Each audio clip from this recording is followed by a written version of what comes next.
très content d'être avec vous. C'est la deuxième fois que je suis ici à Ivry. La première fois, il y a quelques années, c'était Jovica qui était pasteur. Et je suis heureux de vous revoir. Votre pasteur m'a invité pour parler du thème dissident ou réformateur. Et j'espère que ça va nous aider. Je vous préviens que ça va être un peu plus long que d'habitude et je suis désolé du fait qu'il n'y a pas une traduction d'ici parce qu'on est quand même dans une église serbe, mais on a préféré que la traduction soit faite en privé parce que sinon ça aurait duré trop longtemps. Je vais essayer de parler pas trop vite. Comme ça, la plupart vont comprendre. Dissident ou réformateur. C'est un thème d'actualité parce que nous avons besoin d'une réforme dans notre Église et nous avons besoin des réformateurs que Dieu envoie ici. Mais en même temps, il faut qu'on puisse faire bien la différence entre un réformateur envoyé par Dieu et un dissident qui fait l'œuvre de l'ennemi. Alors aujourd'hui, j'aimerais voir avec vous comment pouvoir distinguer un réformateur d'un dissident. Et pour commencer, j'aimerais vous poser une question. Quand est-ce que la dissidence a commencé tout au début? Merci, c'était au ciel. Et le premier dissident n'était autre que Lucifer. Apocalypse 12, les versets 7 et 4. Il y eut guerre dans le ciel. Michel et ses anges combattirent contre le dragon, et le dragon et ses anges combattirent. Sa queue entraînait le tiers des étoiles du ciel et les jetait sur la terre. Nous avons donc Lucifer qui, à un certain moment, commence à aller contre ce que Dieu est et ce qu'il fait. Il commence à discuter et dire, bon, la justice de Dieu n'est pas totalement parfaite et surtout, Dieu n'est pas totalement amour. Et il commence à parler avec les anges, leur dire que lui, il serait probablement un meilleur chef de gouvernement que Dieu lui-même. Dites-moi s'il vous plaît, qu'est-ce que vous en pensez? Comment est-ce qu'il se présente devant les anges en tant que dissident ou en tant que réformateur? Bien sûr. Il va dire, je veux réformer le ciel. Je veux que ça aille mieux. Et un certain temps, il agit de l'intérieur. Il parle à droite, il parle à gauche, en privé, avec l'un, avec l'autre, en petits groupes. Et est-ce que la dissidence de Lucifer, est-ce qu'elle a du succès? Il gagne combien? Un tiers, dit la Bible. Un tiers, est-ce que c'est peu ou est-ce que c'est beaucoup? Beaucoup. Donc vous voyez que sa dissidence a un grand succès et au moment où la dissidence se transforme en attaque ouverte, en rébellion, à ce moment-là, Dieu intervient et ils sont radiés, ils sont exclus du ciel. Alors essayons de donner une définition pour savoir qu'est-ce que ça veut dire réforme et qu'est-ce que ça veut dire dissidence. Le dictionnaire dit que la réforme, c'est améliorer une situation, une manière de voir les choses. Donc, quand les choses vont mal ou quand la vision n'est pas bonne, il faut améliorer, il faut réformer. Maintenant, qu'est-ce que c'est la dissidence? Toujours selon le dictionnaire, la dissidence, c'est un avis ou une doctrine différente de celle de la majorité. Et regardez bien ces définitions. Selon ces définitions, vous pouvez voir que le réformateur et le dissident peuvent être un seul. Parce que s'il s'agit d'un réformateur qui veut améliorer les choses, mais il est en minorité, il peut être perçu comme un dissident. Et en même temps, le dissident va toujours se présenter en tant que réformateur. Où est-ce que vous avez entendu déjà des personnes qui sont venues vers vous en vous disant « Moi, je suis un dissident, je veux vous attirer vers ma dissidence ». Est-ce que vous avez entendu déjà ça? Les gens vont toujours dire « Moi, je veux améliorer les choses ». Et c'est donc pour cela que je fais cette présentation, pour qu'on puisse identifier les deux et les distinguer. D'ailleurs, les premiers chrétiens étaient des réformateurs de la religion juive. Mais les juifs les voyaient comment? Comme des dissidents, comme une secte. Et parce que ce type de problème apparaît dans beaucoup de sujets, dans beaucoup de domaines, il faut établir quelques prémices, quelques bases d'où on peut partir pour après bien avancer.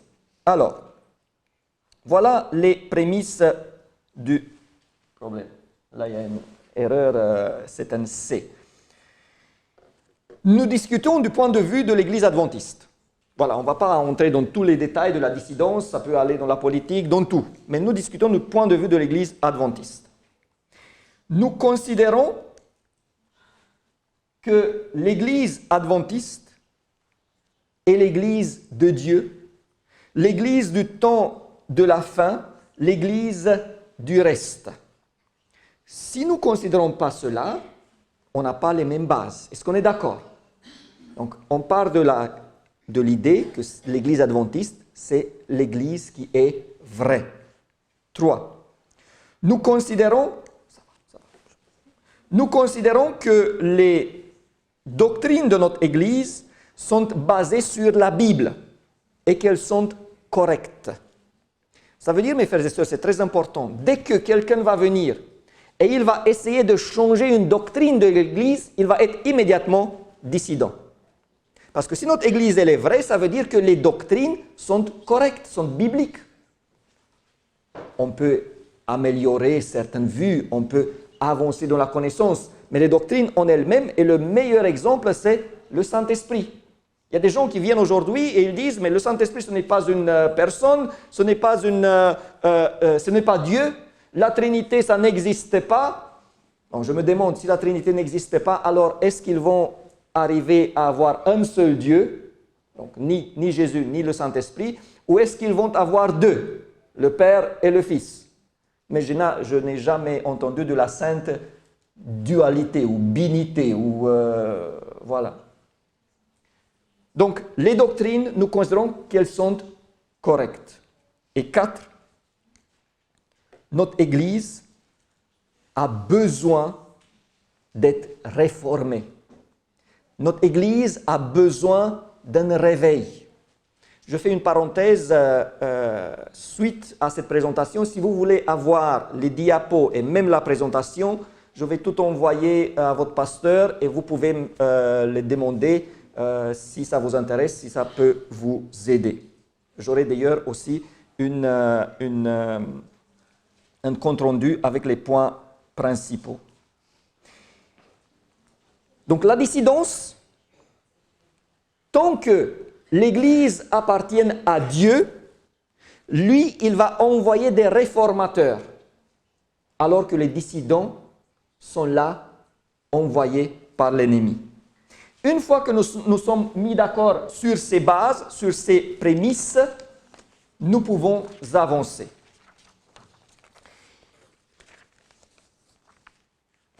Maintenant, il faut encore établir un point. J'insiste, nous avons besoin de la réforme. Même si notre Église, elle est vraie, il faut une réforme. La parabole de 10 vierges le dit d'ailleurs, nous sommes une Église endormie. Vraie, mais endormie. Le message pour l'Odyssée, nous considérons qu'il s'adresse à notre Église et il dit, vous pensez que vous êtes bien, mais vous avez beaucoup de soucis. Il faut que vous vous réveillez. Et si on regarde autour de nous, alors on voit une passivité presque généralisée. On voit la superficialité. On voit comment l'esprit du monde pénètre dans l'Église. On voit des pasteurs, des leaders, et je m'inclus, qui ne sont pas à l'auteur de l'appel que Dieu leur a adressé. On voit des jeunes qui quittent l'Église. Et on voit qu'il n'y a qu'une minorité qui répondent à l'appel de faire l'évangélisation. Vous voulez que je continue? Notre Église a besoin d'être réformée. Et ces choses-là qui ne vont pas bien donnent du grain à moudre aux dissidents qui viennent et disent « Mais voilà comment est l'Église, il faut faire quelque chose. » Le réformateur, il va essayer d'améliorer ce qui ne va pas. Alors que le dissident va mettre en cause les mêmes choses. Et l'apparition de la dissidence, il faut le reconnaître, est liée souvent à des causes réelles, à des problèmes réels qui sont dans l'Église. Mais voilà ce que dit Ellen White par rapport à cela. Dieu n'aurait-il pas d'église vivante? Il a une église, effectivement, mais c'est l'église militante, non l'église triomphante. Nous regrettons qu'il y ait des membres déficients. Ils constituent l'ivrée parmi le bon grain. Bien qu'il y ait des choses mauvaises dans l'église, elles demeureront jusqu'à la fin. D'ailleurs, mes frères et sœurs, quand est-ce que l'église va être purifiée? À quel moment? Avant le retour de Jésus. Avant. À quel moment? Oui, mais nous appelons en tant qu'adventistes ce moment le criblage. Au moment où l'Église est criblée, que les mauvaises herbes quittent l'Église, l'Église va rester pure.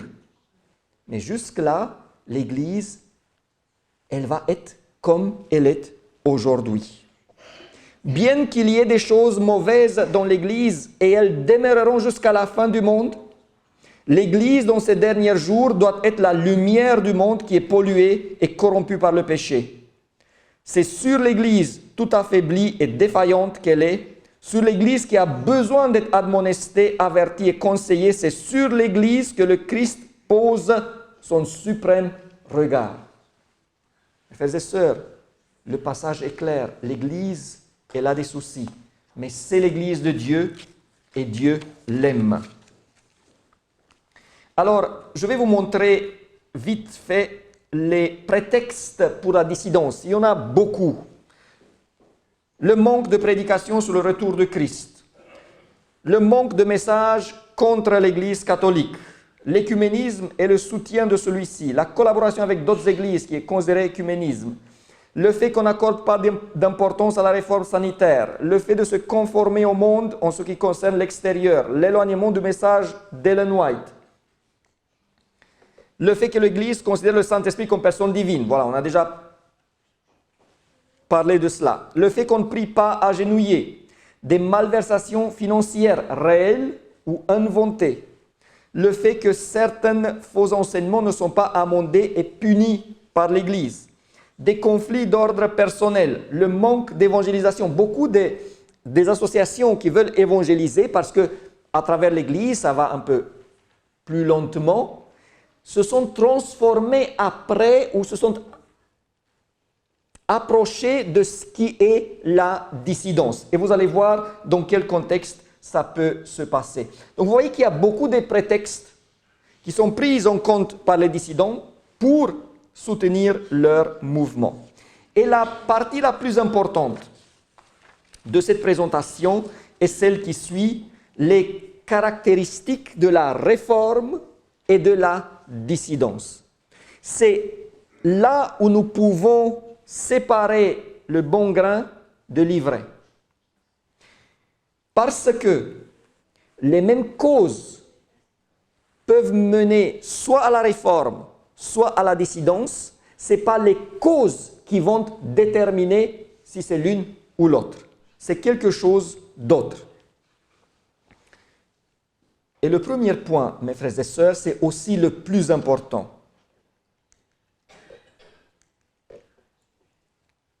L'attitude envers l'Église. Si c'est l'Église de Dieu, si l'Église adventiste est l'Église de Dieu, alors l'attitude envers cette Église va montrer, dans beaucoup de cas, s'il s'agit d'un réformateur ou d'un dissident. Parce qu'un réformateur envoyé par Dieu, il va essayer toujours, à travers sa réforme, de fortifier l'Église, de l'ennoblir, de la purifier, de la renouveler, de la rendre plus forte.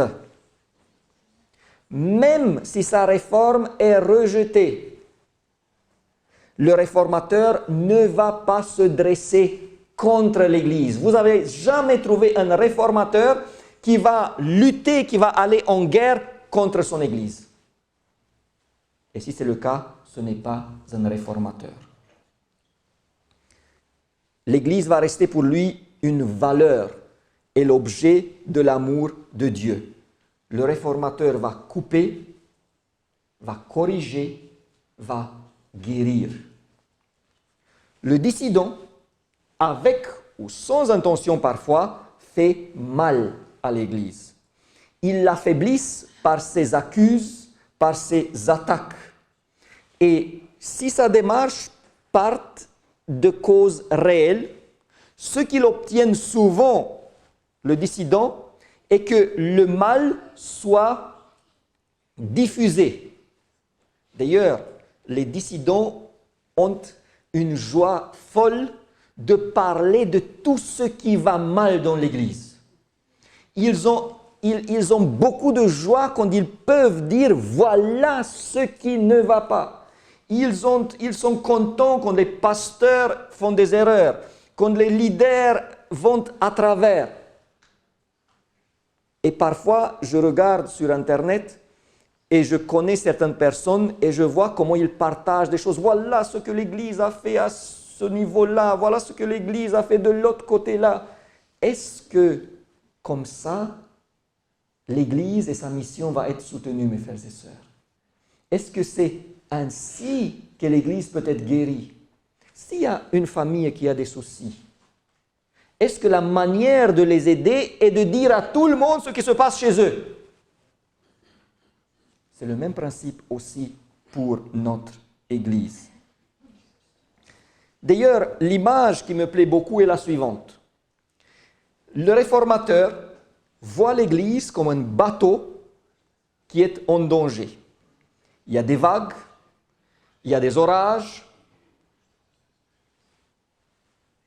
et il va tout essayer pour sauver le bateau. Parce que lui-même, il est sur ce bateau-là, il n'y a pas d'autre. Soit le bateau va être sauvé, soit il va couler avec. Le dissident, il voit aussi l'Église comme un bateau qui est en danger de couler. Sauf que le dissident, il a un petit bateau à côté. Et lui, il est content quand le grand bateau est en danger parce que ça va envoyer des gens chez lui. Et son message est, si vous voulez être sauvé, alors venez dans le petit bateau. Seulement ceux qui sont dans le petit bateau avec nous vont être sauvés. Les autres, avec le grand bateau, vous allez être perdus. Vous voyez donc la grande différence entre un dissident et un réformateur. Si l'Église adventiste est l'Église de Dieu, ce que nous avons dit dans les prémices, alors l'attaquer t'encadre parmi les dissidents. Que ce soit l'Église locale ou que ce soit l'Église mondiale. Si tu as un message et si ton Église ne l'accepte pas, il y a deux possibilités. Soit le message est faux, et dans ce cas-là, tais-toi. Soit le message est bon, mais ce n'est pas encore le temps pour ce message. Et dans ce cas-là aussi, tais-toi. Après, il y a encore deux points. La réaction face à l'échec, dans ce même cadre.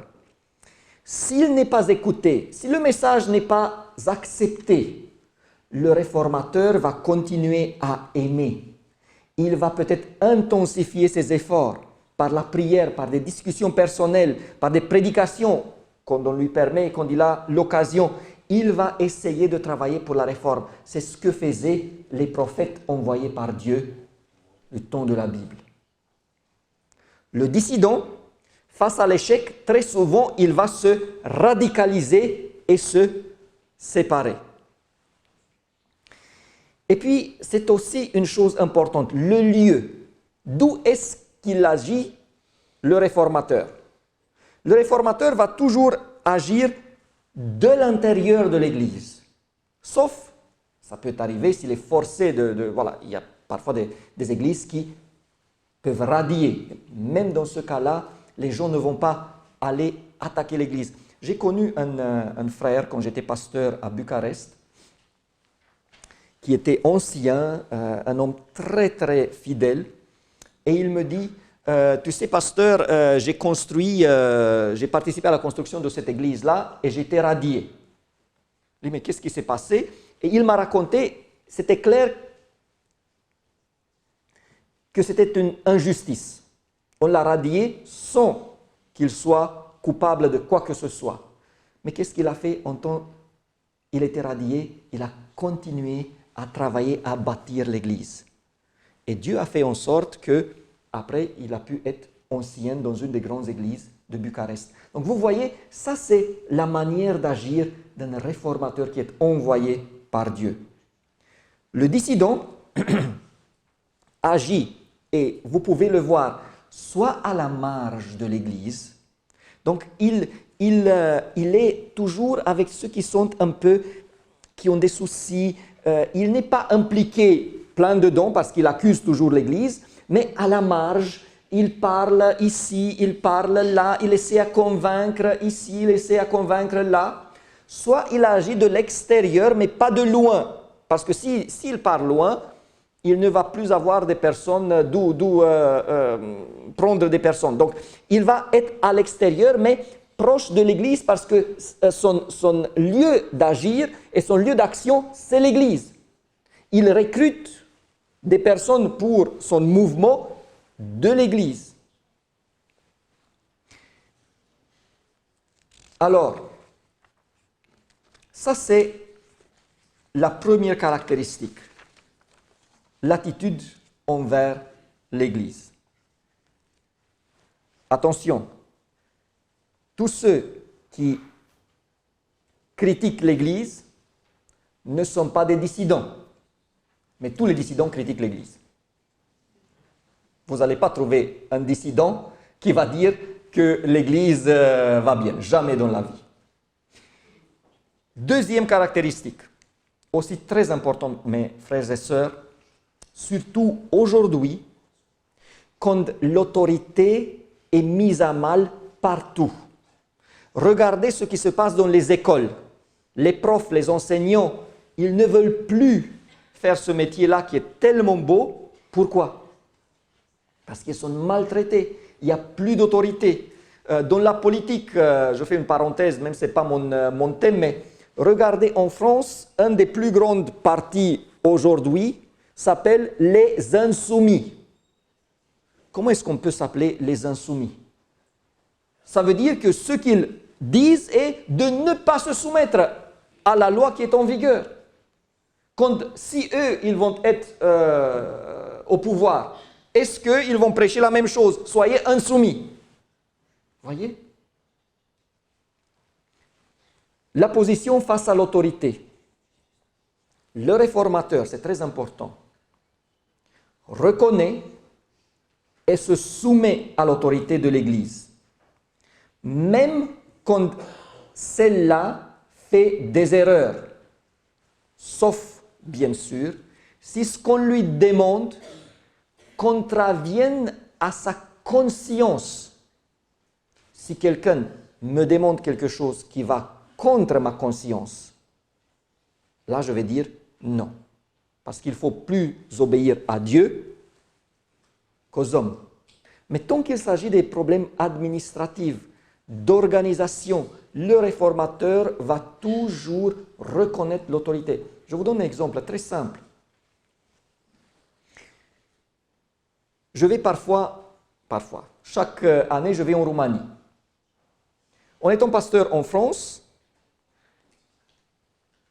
on m'invite souvent à prêcher. Maintenant, si je considère que j'ai un message à transmettre, et si l'Église de la Roumanie ou la Fédération de la Roumanie me dit « Pasteur Kessner, tu n'as pas le droit de prêcher sur notre territoire », est-ce que j'ai le droit de dire « Mais non, j'ai un message, je vais prêcher quand même ». Est-ce que j'ai le droit, mes frères et sœurs? Non. Nous sommes une Église organisée et Dieu aime l'organisation. C'est lui qui l'a mise en place.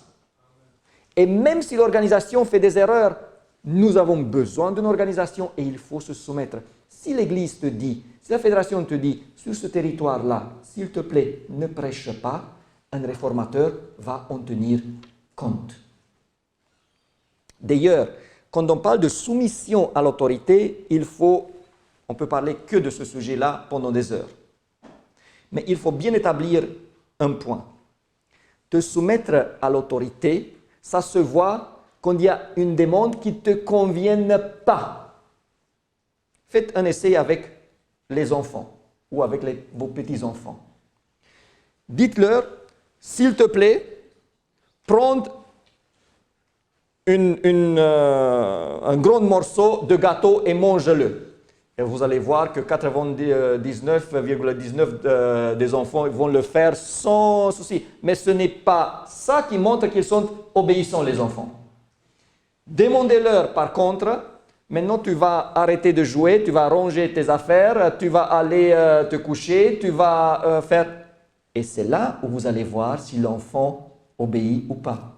L'obéissance se mesure, se montre au moment où il y a des choses qui ne te conviennent pas.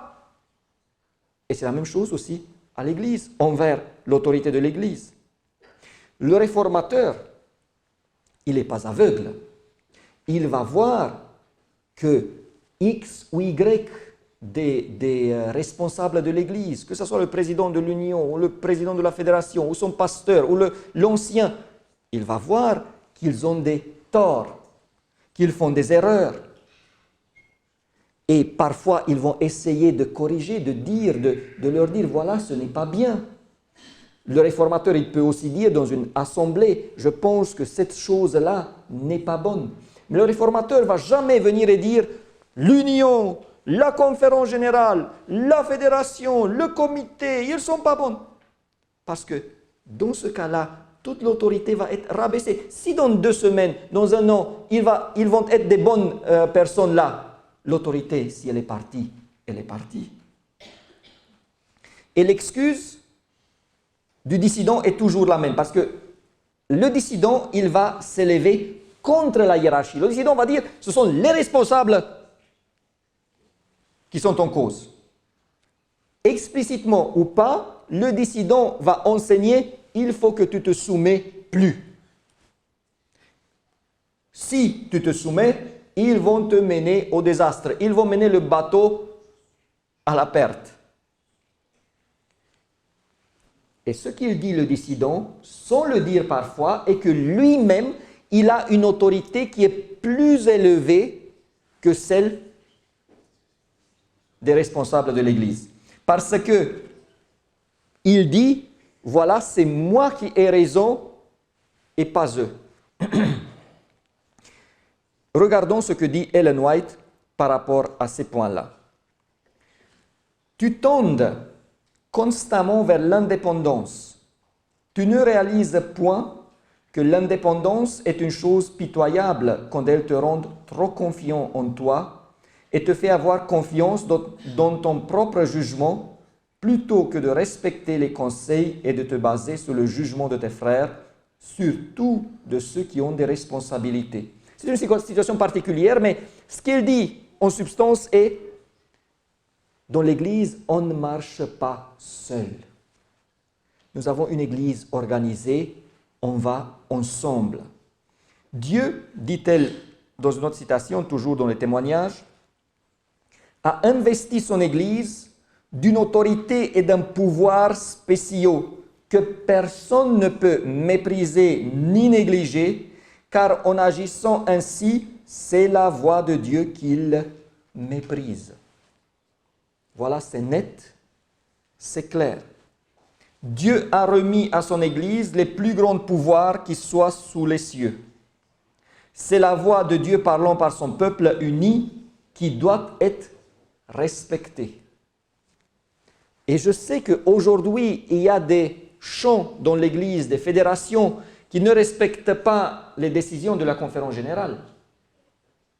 Mais si des gens agissent mal, ça ne veut pas dire que l'Église n'est plus l'Église de Dieu.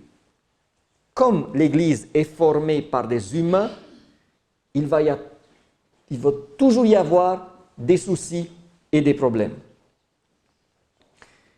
Donc, la position face à l'Église, la position face à l'autorité, ce sont deux des plus importantes caractéristiques de la dissidence. La troisième, je ne vais pas entrer beaucoup dans les détails, la troisième caractéristique, elle est importante, mais je vais que le dire un tout petit peu, l'argent. La réforme a besoin de l'argent et les dissidents ont besoin aussi de l'argent. Maintenant, le réformateur, s'il a besoin de l'argent pour ses actions, il va faire appel à des moyens que l'Église considère appropriés. Ça veut dire donation, offrande, collecte, quand ça lui est permis. Si on crée une commission pour l'évangélisation, on aura besoin de l'argent, mais on va faire appel à des dons et à des offrandes. Jamais aux dîmes. Parce que concernant les dîmes, Dieu dit clairement, les dîmes, ils vont là et nulle part ailleurs, à la maison du trésor. Dieu est clair concernant la dîme. Il a dit combien il faut donner. Sachez qu'en Dieu, il est clair, il est clair. Nous n'avons pas un Dieu avec lequel on négocie. Seigneur, mais est-ce que 10%, c'est 10%? Qu'est-ce qu'il est difficile à comprendre concernant 10%? N'importe quelle somme, c'est 10%, point. Et ça continue à être exact et vous la donnez là, pas là, pas là, pas là. Il y a tant de choses, des choses qui peuvent être bonnes. Dieu a dit la dîme, elle va là et nulle part ailleurs. Et si je suis un réformateur, je ne vais jamais essayer consciemment ou inconsciemment détourner la dîme. Alors que les dissidents, parfois ouvertement, parfois tacitement, ils font appel à des dîmes en disant excusez-moi, en disant mais l'Église, elle n'utilise pas bien l'argent, donnez-le à nous parce que nous faisons de meilleures choses avec. Et maintenant, la quatrième caractéristique de la dissidence et de la réforme. C'est aussi très important. L'esprit, mes frères et sœurs, l'attitude avec laquelle les gens agissent.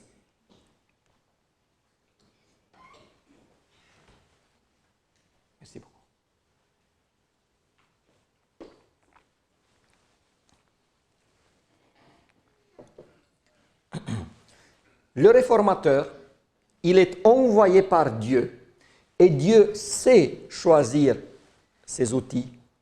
Et le réformateur va avoir l'attitude de Jésus. Regardez mes frères et sœurs, Jésus lui-même. Regardez les prophètes. Regardez Ellen White. L'attitude est toujours la même, ferme, dure contre le péché. Mais comment par rapport au pécheur? Plein d'amour, plein de miséricorde. C'est en essayant d'élever le pécheur. Le réformateur va essayer de soulever, va essayer de guérir, même quand il a affaire avec des péchés évidents. Il ne va pas se considérer lui-même meilleur, mais avec humilité, il va agir pour le redressement. Le dissident, il est motivé par lui-même et beaucoup de fois, il tourne autour de lui-même.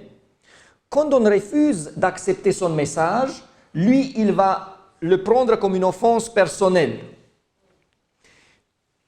Il se considère meilleur et il regarde d'en haut les autres. Et souvent, les mouvements dissidents vont se créer, même à l'intérieur de l'Église, comme une société d'élite. Les saints. Eux, ils sont saints. Parfois, ils sont radicaux dans certains aspects, santé, vêtements. Ils sont très exacts, très bien, mais ce sont eux les saints et les autres, voilà, c'est les pécheurs, ceux qui seront perdus. J'étais en Roumanie et il y a un ami qui est venu me voir et me dit, tu sais, parce qu'il y a un groupe de dissidents dans l'église là, et il me dit, tu sais, ces gens-là, je ne suis plus avec eux. Et j'ai dit, pourquoi? Parce que eux, ils ont dit à mon épouse, soit tu t'habilles en robe et jamais en pantalon, soit tu ne peux plus être ami avec nous. Et moi, en moi-même, je me suis dit, mais heureusement qu'ils ont agi comme ça parce que cette famille s'est éloignée d'eux. Mais c'est l'attitude de ces personnes-là. Eux, ils sont saints et les autres, voilà, sont eux l'élite. Ils se voient eux-mêmes comme Enoch, qui était avec Dieu, qui marchait avec Dieu, et de temps en temps, il retournait parmi les pécheurs. De toute façon, je répète, mes frères et sœurs, l'esprit de critique. La critique caractérise tous les mouvements dissidents. Le mouvement de réforme, les adventistes de réforme, ont fait de la critique de l'Église adventiste leur raison d'être. L'Église adventiste, c'est Babylone, et c'est comme ça qu'ils peuvent survivre. Pendant un certain temps, au moment où j'ai préparé ces thèmes-là, j'ai écouté beaucoup des présentations où je savais qu'il s'agit des dissidents.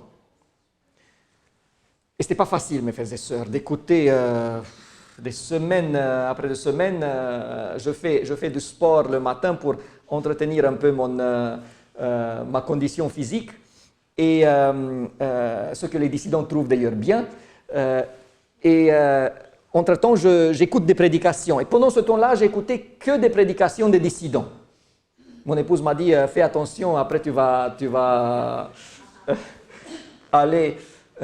C'était très difficile parce qu'on entend. Mais un de ces mouvements-là, j'ai étudié l'orateur principal, 1 fois, 2 fois, 3 fois, 4 fois, 5 fois. Et je me suis dit à moi-même, qu'est-ce qui ne va pas? Je trouve rien, tout est correct dans ce qu'ils disent. Pas de souci de doctrine, pas de point non biblique, rien. Qu'est-ce qui ne va pas? Parce que je sentais que quelque chose ne va pas. Jusqu'à, après la 6e, 7e fois, je ne sais pas, chaque fois 1 heure, et je me dis,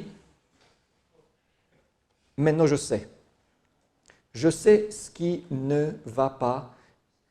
Et je pense que c'est l'Esprit qui m'a ouvert les yeux. Toutes les prédications, les présentations étaient correctes du point de vue de la doctrine, mais il n'y avait pas du tout l'amour, seulement la critique, l'accuse.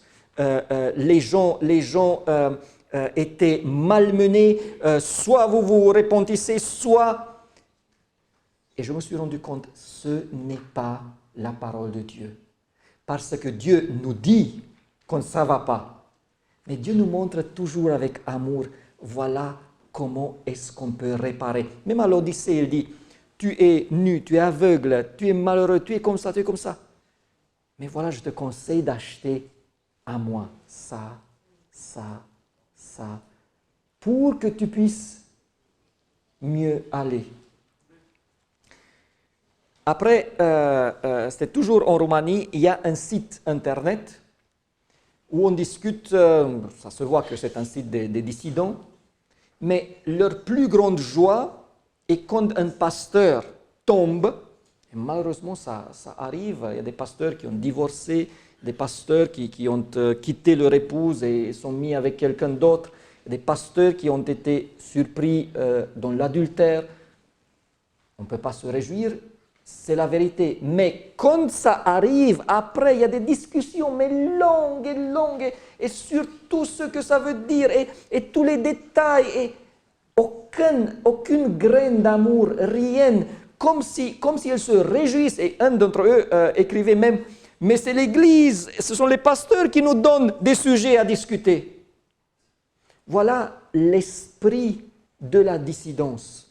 Mes frères et sœurs, gardez-vous de cela, parce que ce n'est pas l'Esprit de Dieu. L'Esprit de Dieu agit jamais de telle manière.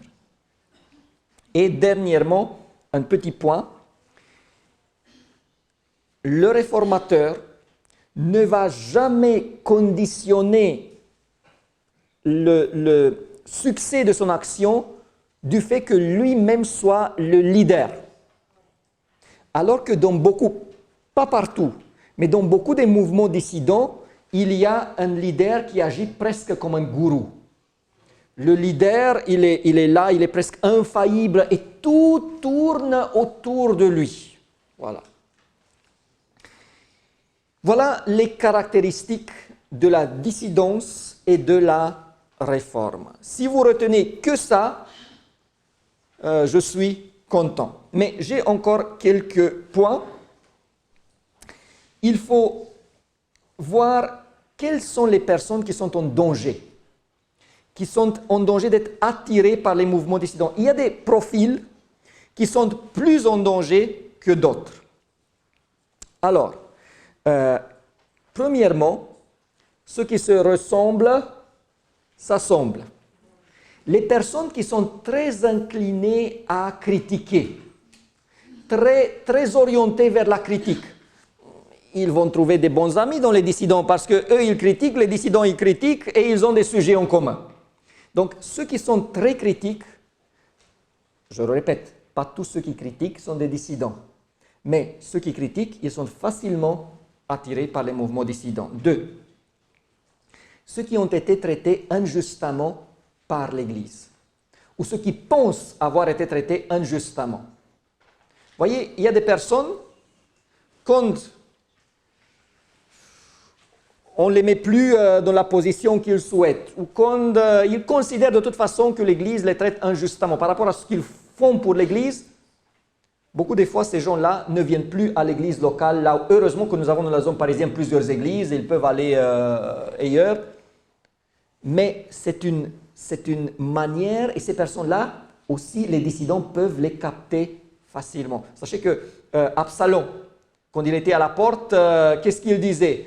Vous avez un sujet à présenter, vous allez être traité injustement, alors venez chez moi. 3. Ceux qui sont jeunes dans la foi. D'autant plus qu'ils n'ont pas autant de connaissances, ils n'ont pas eu le temps de les acquérir. Et 2, si quelqu'un vient de notre église, il a fait déjà un changement, il est passé de l'église catholique à l'église adventiste. Alors, faire le pas et passer de l'église adventiste à un mouvement dissident adventiste, le pas n'est plus tellement grand. Et 4, c'est cette catégorie-là où je l'ai le plus de mal quand ces personnes-là sont attirées par la dissidence. Et j'en ai vu beaucoup. C'est d'ailleurs la raison par laquelle je me suis dit, il faut que j'écris quelque chose concernant ce sujet-là. Parce que la 4e catégorie, quand elles sont prises par les dissidents, ça c'est une grande, grande perte pour l'Église. Ce sont des gens sincères et qui veulent faire avancer l'Église. Alors vous allez vous demander, mais comment est-ce qu'il est possible? Parce que les gens sincères, les gens qui veulent être proches de Dieu, ils regardent l'Église et ils souffrent à cause de ce qui va mal dans l'Église. Ils souffrent quand ils voient parfois que la musique n'est pas ce qu'elle doit être. Pas ici à Ivry, mais voilà, on a des soucis. Ils souffrent quand ils voient comment s'habillent certaines personnes. Ils souffrent quand ils voient comment la réforme sanitaire est balayée. Ils souffrent quand ils voient que les gens n'étudient pas. Ils souffrent quand ils voient qu'on ne fait pas de l'évangélisation. Et beaucoup des mouvements dissidents sont très radicaux. Et ils disent, mais voilà, il faut être comme ça, comme ça, comme ça.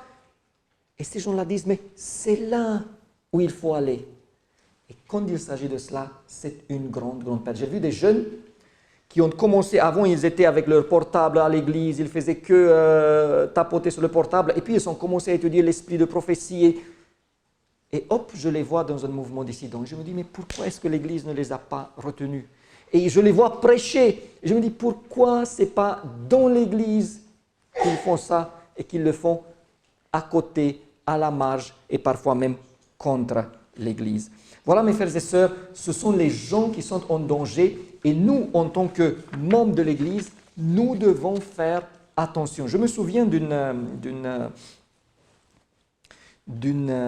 famille. Hein. J'étais pasteur dans une petite, j'avais plusieurs églises, parmi lesquelles une qui était petite au bord de la mer Noire. Et quand je suis arrivé, la chose était déjà consommée. Mais qu'est-ce qui s'est passé? C'était la famille de l'ancien. Il avait 6 ou 7 enfants. Et dans l'église, il y avait des soucis. Voilà. C'était aussi de l'adultère, il y avait des soucis. Et c'était la chef de la chorale. C'était ces enfants-là de l'ancienne étaient les plus impliqués. Et ils sont séparés de l'Église. Ils ont dit, l'Église, elle ne fait pas ce qu'il faut. Notre père, l'ancien, il ne fait pas ce qu'il faut. Ils l'ont chassé à coups de tuyaux d'eau. Ils ont mis l'eau sur lui et bon, le pauvre, il a dit, je le laisse. Donc il est parti, il est allé dans une autre maison. Et eux, dans la maison, ils ont fait leur culte là. Ils étaient soutenus par d'autres mouvements dissidents en Suisse, voilà. Et moi, je n'ai pas eu de relation avec eux, mais j'ai vu des enregistrements où il y avait une des filles qui dirigeait la chorale. Je me suis dit, mais comment est-ce qu'il est possible? Et qu'est-ce qui se passe? Ils avaient 2 enfants handicapés, cette famille-là. Et la fille était assez lourdement handicapée. Et comme ils étaient radicaux, dès que les enfants faisaient quelque chose de mal, ils les mettaient de la salle de bain. La salle de bain, je suis entré après dans la maison, avait une serrure à l'extérieur. Vous savez que la salle de bain, normalement, a la serrure à l'intérieur. Mais cette fois-ci, la serrure était à l'extérieur. Donc, ils étaient mis dans la salle de bain, enfermés, et laissés là pendant des heures, sans nourriture. De l'eau, il y avait, mais ils ne pouvaient pas manger. Donc, dès qu'ils faisaient du mal, c'était le jeûne. Et la fille est morte de faim. Elle est décédée, et les légistes sont venus, ils ont dit, elle est morte de faim. Je suis allé discuter avec eux, voir si on peut faire quelque chose. Et la maman, donc l'épouse de l'ancien, elle m'a, donc les personnes qui étaient là devant la maison, ils ne m'ont même pas regardé, ils sont allés, la maman est venue, elle a levé les mains vers le ciel, elle a dit, Seigneur, fais qu'ils comprennent qu'on ne reçoit personne, sauf s'ils viennent avec la procurature. Voilà. Je suis parti, et la maman, après, elle était âgée, elle est décédée, mais ils sont allés en prison. Ils sont allés en prison, et c'est après que je suis allé dans la maison, et vous savez, il y avait un réservoir d'eau, je ne sais pas combien de milliers de litres d'eau qu'ils mettaient là pour les temps difficiles de la faim. Ils avaient un hangar, grande, comme 3 fois cette église-là, et la moitié était pleine avec des paquets, avec tout ce qu'ils ramassaient pour le temps de la faim, pour avoir à manger, pour avoir des vêtements et tout cela. Voilà, c'était un petit mouvement dissident, mais ce qui m'a frappé était que ces personnes-là faisaient de l'évangélisation, étaient à l'église, ils travaillaient pour l'église. Donc voilà, il ne faut pas négliger le danger. Maintenant, dans quelques mots, comment prévenir la dissidence? C'est très simple, mes frères et sœurs. Il faut faire les réformes. C'est tout. Il faut que nous mettons en réveil, que nous faisons l'évangélisation. Je me suis proposé d'ailleurs, depuis un certain temps, je prêche sur le retour de Jésus, sur l'Apocalypse, sur Daniel, parce que les dissidents, ils disent, voilà, l'Église ne le fait pas, c'est que nous. Alors, il faut leur démontrer que ce n'est pas le cas, mais il faut qu'on fasse des réformes, et là, les dissidents ne vont plus avoir de quoi gagner de chez nous. Et nous avons des réformes à faire. Chacun de nous doit commencer par lui-même, et après, l'Église à son tour. Comment aborder les dissidents? Alors là, c'est une question assez compliquée. Une fois que la dissidence existe, c'est très important, l'Église doit réagir. On ne doit pas faire l'oreille sourde et faire comme si rien n'était. Heureusement que nous avons le parfait exemple dans la manière dont Dieu l'a fait quand Lucifer a commencé sa dissidence. Alors, quelle est la première chose que Dieu a fait avec Lucifer? Il a discuté avec lui, merci. Oui. Il est allé vers lui et lui a dit, Ellen White le raconte dans Patriarche et Prophète, il lui a dit, écoute, regarde, c'est ainsi, c'est ainsi, c'est ainsi, c'est ainsi. Ellen White dit, Lucifer s'est rendu compte qu'il avait tort. Il s'est rendu compte que c'est Dieu qui a raison et son cœur a été touché et il a voulu se jeter aux pieds du Maître, reconnaître son erreur. Mais il s'est rendu compte d'une autre chose aussi, que s'il le fait, il va devoir aller vers tous les anges avec lesquels il a parlé pendant beaucoup de temps, leur disant « Dieu n'est pas bon, Dieu ne... » et leur dire « Je vous ai menti, je vous ai manipulé, j'ai essayé à vous attirer. » Et son orgueil ne lui a pas permis de faire cela. D'ailleurs, mes frères et sœurs, sachez que c'est pour cela que les dissidents, une fois qu'ils sont partis dans la dissidence, c'est très très difficile de les regagner. Parce que qu'est-ce qu'ils ont fait? Ils ont critiqué l'Église et les leaders de l'Église. Prenons le cas local.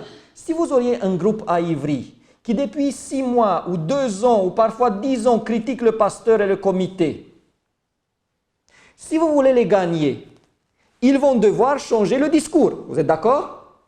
Ils vont devoir dire à partir de maintenant, le comité est bon, le pasteur est bon. Et il y a très peu de gens qui vont pouvoir faire cela. Parfois, c'est plus facile de se couper la gorge que de laisser les mots sortir et dire « Nous avons eu tort, il faut... » Et donc, Dieu a parlé à Lucifer, il n'a pas pu réussir à le convaincre. Quelle est la deuxième action que Dieu a faite? Et c'est là un grand secret. La deuxième action, mes frères et sœurs, Dieu a attendu. Il a attendu. Il n'est pas intervenu immédiatement avec la radiation, avec l'exclusion. Il a attendu jusqu'à quand? Jusqu'à ce que la dissidence de Lucifer soit évidente pour les autres. Donc, vous voyez, il y a un temps qu'il faut attendre. Il ne faut pas intervenir tout de suite. Dès que quelqu'un dit quelque chose, parce que si on le fait ainsi, on va le transformer en martyr. L'Église va dire, bon, on n'a rien à dire dans l'Église, dès qu'on dit quelque chose, on est mis de côté. Non. Mais une fois que la dissidence devienne ouverte, je vous donne un exemple simple. Reparlons un peu du Saint-Esprit. Si quelqu'un a un souci avec le Saint-Esprit, il ne le comprend pas. On le comprend parce que même nous ne comprenons pas le Saint-Esprit, c'est un mystère. Si quelqu'un dit, mais je ne peux plus croire qu'il s'agit d'une personne, ça on peut l'accepter aussi. La personne a un souci, on va l'aider, on va l'accompagner. Jusqu'à quand? Jusqu'au moment, mes frères et sœurs, où il se met lui-même à enseigner d'autres. Quand il commence publiquement dans l'école de sabbat, à l'école de sabbat ou dans des discussions de dire le Saint-Esprit n'est pas une personne, il faut l'arrêter. Dieu l'a laissé agir Lucifer jusqu'au moment où la dissidence est devenue ouverte. Et là, le pas d'après, c'était l'exclusion. Et je reviens.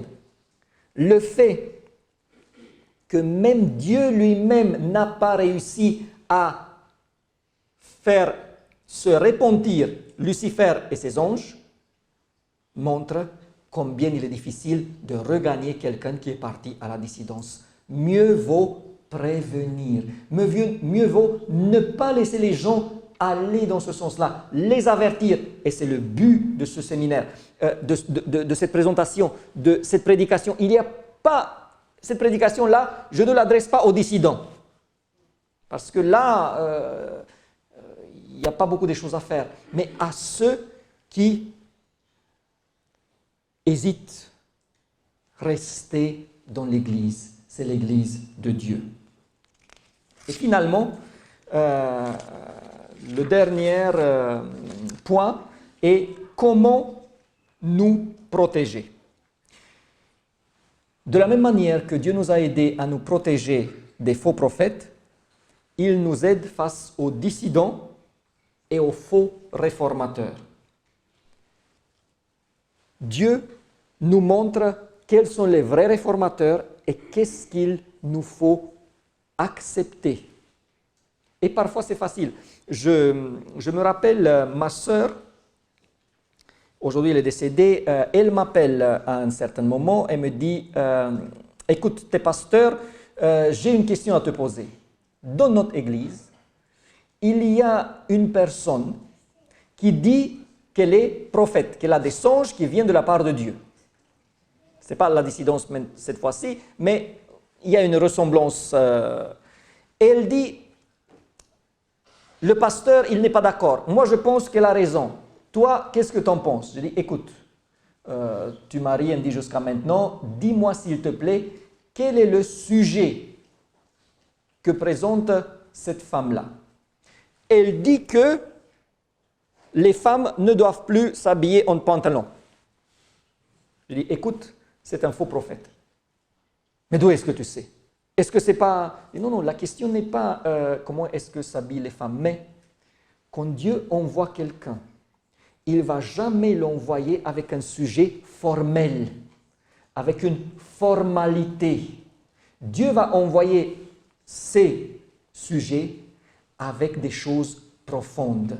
La prière, l'esprit de prophétie, la Bible, le retour vers Jésus, l'évangélisation. Ce sont des thèmes qui sont importants. Et Dieu nous aide à nous protéger. Donc, premièrement, il faut vérifier la doctrine. S'il y a une doctrine qui est contraire à ce que l'Église enseigne, on va mettre immédiatement la personne dans le cadre des dissidents. Mais le deuxième élément est de voir quel est le rapport de cette personne-là avec l'Église. Comment est-ce qu'il est par rapport à l'Église? Est-ce qu'il aide l'Église ou est-ce qu'il frappe l'Église? Voilà. Et troisièmement, quel est son rapport avec l'autorité? Je vais vous rencontrer, j'ai un message pour vous. Question, est-ce que tu as une lettre de recommandation de ton Église? Est-ce que ton pasteur, ton comité te recommande? Ah mais non, mais... Va parler ailleurs. Voilà. Le rapport avec la doctrine, le rapport avec l'Église, le rapport avec l'autorité, et si on a plus de temps, on va voir aussi l'esprit. Voilà ce qu'il dit Ellen White. Ceux qui ont des responsabilités dans l'Église peuvent faire des erreurs et avoir des défauts. Et ils font des erreurs, nous faisons des erreurs et nous avons des défauts. Mais malgré cela, l'Église de Dieu leur a accordé une autorité qui ne peut pas être méprisée. Chaque fidèle doit s'attacher à l'Église avec son cœur entier. Le bien de l'Église doit l'intéresser en premier. Et s'il n'est pas conscient qu'il a une sainte obligation de collaborer avec elle pour l'aider à avancer, alors celle-ci se débrouillera beaucoup mieux sans lui. Voilà, le message de Dieu, il est clair. Si tu considères que tu ne peux pas collaborer avec l'Église, mieux vaut que tu partes. L'Église se débrouille mieux sans toi qu'avec toi. Donc, mes frères et sœurs, regardons les caractéristiques et nous n'allons pas être trompés. Nous allons reconnaître quand quelqu'un présente un message qui est une réforme voulue par Dieu et quand quelqu'un présente un message qui va vers la dissidence et qui fait mal à l'Église. Qu'il nous aide à rester accrochés d'abord à Jésus.